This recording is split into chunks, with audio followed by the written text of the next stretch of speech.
Antebellum is cinema's latest failed attempt to speak to the moment. In Antebellum, a woman tries to escape a slave plantation in the present day. Photo, Matt Kennedy. LionsgateIn Antebellum, a woman tries to escape a slave plantation in the present day. Photo, Matt Kennedy. LionsgateThe. The movie Antebellum opens with an intricate tracking shot that winds through a southern slave plantation. It's late afternoon, and the light slanting through the trees is as golden as the dress worn by a young girl picking flowers by the white-pillared main house. It's an aggressively bucolic tableau meant to recall Gone with the Wind, complete with enslaved people bustling around the grounds alongside Confederate soldiers. Then the camera finds its way into a clearing, where an escape attempt is being viciously thwarted.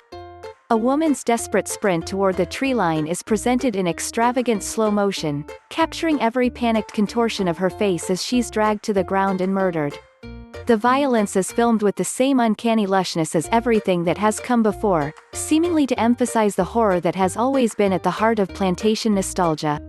The effect ends up being the opposite, an indulgence in the brutality of the moment, which the film has arranged to unfold during the aesthetically pleasing glow of magic hour.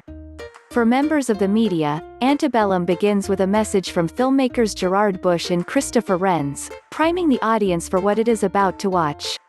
Introductions to early screenings are not unheard of, work on something in a relative vacuum for months, and the vulnerability of finally putting it in front of strangers can prompt one to all sorts of last-minute efforts to reel in viewers.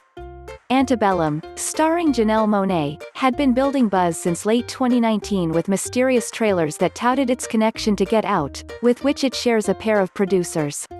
The film had been slated for theaters before the pandemic pushed it to VOD, but Bush and Renz wanted to talk about more than just the scuppered big-screen release of their directorial debut. In the video, they bluntly proclaim their ambitions in making Antebellum, which were no less than to construct the movie of and for this moment.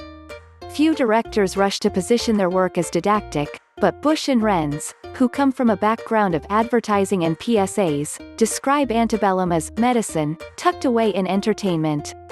It would, they hoped, start a national dialogue around this country's lost cause, the original sin of America, and illuminate some of those truths and confront them head-on, so that we can really move toward an actual healing. It is a remarkable statement, especially given what a genuine disaster Antebellum is, so clumsy about the racial history it insists it wants to clarify and so inept in the basic mechanics of being a thriller that it verges on laughable.